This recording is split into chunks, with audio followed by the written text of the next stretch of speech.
चलिए आगे बढ़ते हैं। केंद्रीय मंत्री अर्जुन राम मेघवाल ने बीकानेर भाजपा कार्यालय में प्रेस कॉन्फ्रेंस की। इस दौरान नारी शक्ति वंदन अधिनियम को लेकर विपक्ष पर जोरदार हमला बोला। उन्होंने कहा कि कानून देश की आधी आबादी को उनका हक देने वाला ऐतिहासिक कदम है। मेघवाल ने कहा कि संसद और विधानसभाओं में महिलाओं को 33% आरक्षण देने वाला ये अधिनियम लोकतंत्र के इतिहास में मील का पत्थर साबित होगा, लेकिन विपक्ष ने इसका विरोध कर अपनी महिला विरोधी मानसिकता को उजागर कर दिया है। उन्होंने विपक्ष पर आरोप भी लगाया कि इसने केवल इस वजह से इसका विरोध किया ताकि इसका श्रेय प्रधानमंत्री नरेंद्र मोदी को ना मिल सके। केंद्रीय मंत्री ने यह भी कहा कि सीट फ्रीज करने का फैसला पूर्व प्रधानमंत्री इंदिरा गांधी के कार्यकाल में लिया गया, लेकिन अब उसी मुद्दे पर विपक्ष भ्रम फैला रहा है। मेघवाल ने स्पष्ट किया कि कानून 2029 से लागू होगा और महिलाओं को राजनीतिक भागीदारी में बढ़ा अवसर देगा। उन्होंने कहा कि भाजपा महिलाओं के सशक्तिकरण के लिए पूरी तरह से प्रतिबद्ध है और आने वाले चुनावों में महिलाएं विपक्ष को इसका जवाब देगी। इस मौके पर भाजपा जिलाध्यक्ष श्याम पंचारिया, सुमन शाहजेड़, महामंत्री दिलीप सिंह राजपुरोहित, राजेंद्र पवार, जिला उपाध्यक्ष दीपक पारेख, जिला मीडिया संयोजक मनीष सोनी और कमल गहलोत सहित अन्य कार्यकर्ता मौजूद रहे।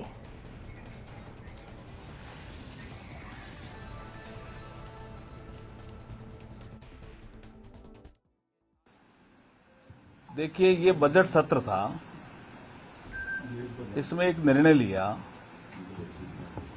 कि बजट सत्र को हम 3 दिन बढ़ाएंगे और उसकी विशेष बैठक करेंगे। और वो निर्णय था 16, 17, 18 अप्रैल। 16 तारीख को हम बैठे लोकसभा में और 2 बिल मेरे मंत्रालय से संबंधित थे, लॉ एंड जस्टिस। एक बिल गृह मंत्रालय से संबंधित था। तो निर्णय लिया कि तीनों ही बिल आप चर्चा में एक साथ लेने के लिए अपील करो।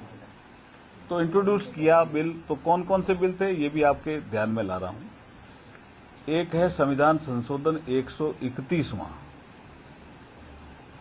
अब कुछ कांग्रेस के साथी पूछ रहे हैं कि यूनियन टेरिटरीज का साथ क्यों लाए। यूनियन टेरिटरीज का होम डिपार्टमेंट से संबंधित बिल है, गृह मंत्रालय का। दिल्ली, पुदुचेरी और जम्मू कश्मीर ये यूनियन टेरिटरी है, लेकिन विधानसभा है। कह रहे हैं कुछ और यूनियन टेरिटरी है।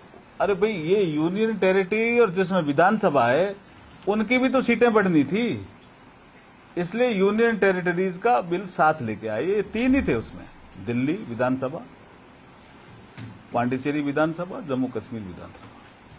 तो एक तो बिल हुआ 131वां संविधान संशोधन बिल। दूसरा बिल हुआ यूनियन टेरिटरीज में भी अमेंडमेंट करने वाला बिल। और तीसरा बिल हुआ परिसीमन बिल 2026, डिलिमिटेशन बिल जिसको कहते हैं। पास होने पे वो एक्ट बनता। अब तीनों बिल इंट्रोड्यूस हुए। उस समय विपक्ष ने इसमें ऑब्जेक्शन लगाए, उन ऑब्जेक्शन का जवाब दिया गया और उसके बाद माननीय स्पीकर साहब ने तीनों बिल इंट्रोड्यूस कराए। तीनों बिल इंट्रोड्यूस हुए।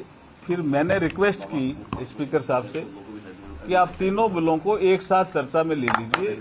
जो हमारा बिजनेस करने की एक जो रूल बुक है उसके तहत, रूल 66 के तहत आप इसमें रिलैक्सेशन दे दो। उस समय भी उन्होंने कुछ ऑब्जेक्शन किया, डिलिमिटेशन इसके साथ क्यों चर्चा कर रहे हो। लेकिन फिर निर्णय हुआ, स्पीकर साहब ने माना, तीनों बिल चर्चा में आए। और तीनों बिलों का जब मैंने कहा मैं कुछ इनिशियल रिमार्क रखना चाहता हूं, तो मुझे अनुमति मिली और मैं करीब 25 मिनट 26 मिनट जितना मिनट होगा मैं बोला, तीनों बिलों के बारे में बोला।